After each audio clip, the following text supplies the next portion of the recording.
The Pittsburgh Steelers have a new rival in the AFC North, but it's not enough to be concerned just yet.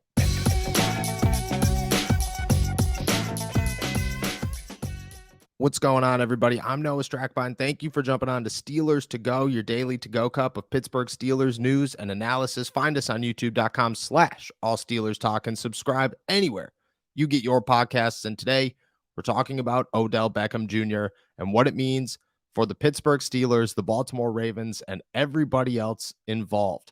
OBJ signed a one-year, $15 million deal with the Baltimore Ravens, upwards of $18 million with incentives.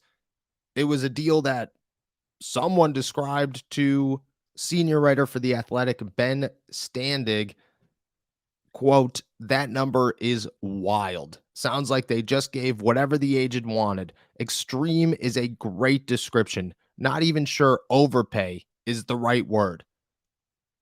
Shocking, especially in a market where even if Odell Beckham Jr. came out and said, "Oh, well, I don't want $20 million. I just don't want $3 million." The expectation was somewhere between $10 and $15 million for the Pro Bowl wide receiver. But does it make sense? And did the Baltimore Ravens really win this signing? I think that's the biggest question here is, well, Baltimore knew that their back was against the wall. The Ravens have struggled all offseason with player after player coming out and saying, "Hey, look, this organization is not meeting the par. We are not up to the standard." And everybody on the outside does not see it, but us within the organization do. Then Lamar Jackson blew up. On top of that, during the NFL Combine, the player report card came out and said that they had a terrible training staff, and everybody went off on it. Rashad Bateman called out the general manager, Eric DeCosta, and here we are, signing Odell Beckham Jr. to try and save ship and hopefully put this team back together. But quite frankly, I don't know if that was enough. Here's why the Steelers shouldn't be concerned. The Steelers should not be concerned because, yes, Odell Beckham Jr.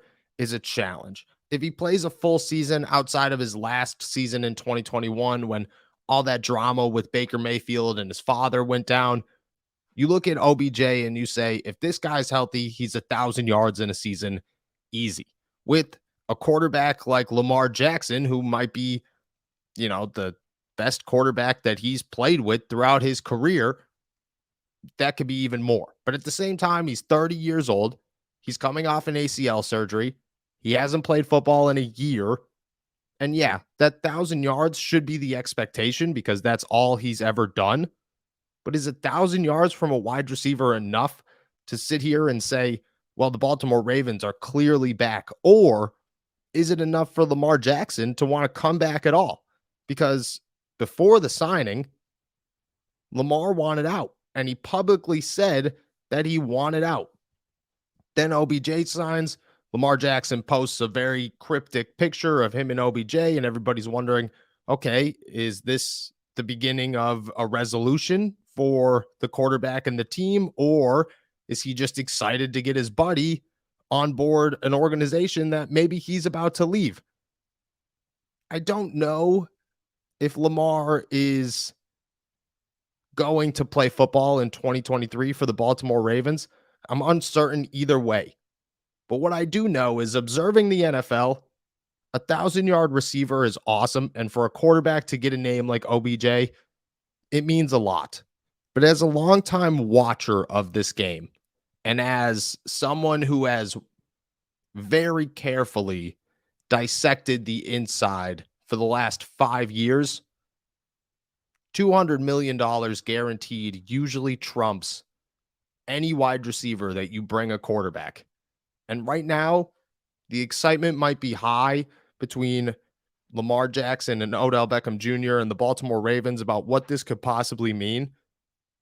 But when it comes to the contract, when it comes to Lamar playing for the Baltimore Ravens this season, I don't think it changes anything. I think that it sets them up for, if he does return, there's a team, there's a weapon. The Ravens finally start to put some pieces together and give this guy something that he has deserved for the last 4 years, and they have refused to give him, and that is an offense. But at the same time, you could still see this as a quarterbackless team. You could still view the Baltimore Ravens as a team that is searching for their next quarterback.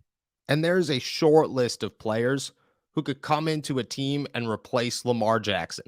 There is a short list of players who do not play quarterback who could come in here and keep this team a playoff contender. Because even if Lamar comes back, I do not think that the Baltimore Ravens are a Super Bowl bound team. They don't have the pieces of the puzzle together, especially on offense. And yeah, OBJ is awesome and he's a ball catching machine. And when he went to the Rams and finally had a good quarterback 2 years ago, all he did was catch touchdowns. But at the same time, he's 30 years old. It's been a while since this guy's been a double digit touchdown season guy. Do you look at him in the same light a year removed from football and hold him to those high standards and say the bar has moved and the Ravens, with one singular addition, are now a Super Bowl team? I don't. What I do is I view this as, okay, well, if they have to bring in a rookie quarterback of some caliber, he's got an option. He's got one really strong weapon on top of a very, very strong running game, Mark Andrews, and hopefully a healthy Rashad Bateman. But the Pittsburgh Steelers heard that and said, oh, well, it's a rookie quarterback. And they completely stopped listening afterwards. Because again, you could bring in a guy like D-Hop. You could bring in a guy like Odell Beckham Jr. You could bring in whoever you want as a wide receiver. But it's very hard to say any of them are going to keep this team a contender, even for the playoffs, without Lamar Jackson. Because the Ravens, like any team in football, do not win Super Bowls without their quarterback. At least some sense of a quarterback. It can't be a Tyler Huntley. It can't be a rookie, because rookies don't win Super Bowls. You have Lamar Jackson, you're a Super Bowl contending team. But if you don't have Lamar Jackson, again, that list is very, very short of skill players who could come in here and say, I will keep the Baltimore Ravens afloat while we figure out the QB situation. Odell Beckham Jr. is not one of those guys. And unless Lamar comes back and says, hey, whatever, man, screw the money, you have to just go off of everything that everyone has shown us well before this offseason with Lamar Jackson and the Baltimore Ravens, and including this offseason with Lamar Jackson and the Baltimore Ravens. And that just clearly states nobody plays for money that they believe they are worth more than. Nobody gets into a fight or a tug of war match in the NFL, especially at the quarterback position, fighting for $200 million and says, you know what, I'll play for 32. Nobody says that.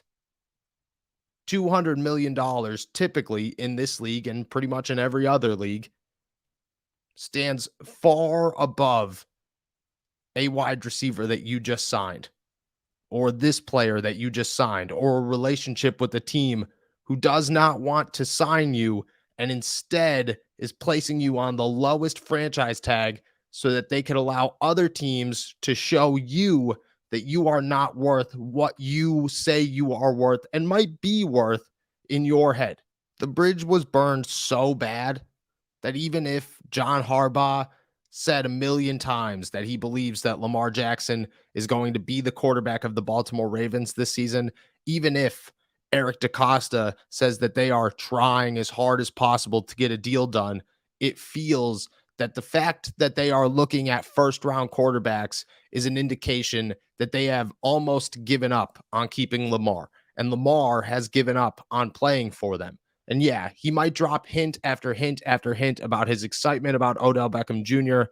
and returning to the Baltimore Ravens. And I think that he will teeter that line as close as possible, because I think that Lamar genuinely wants to play, that he is a guy that would say, I will take a chance on myself and prove everybody wrong.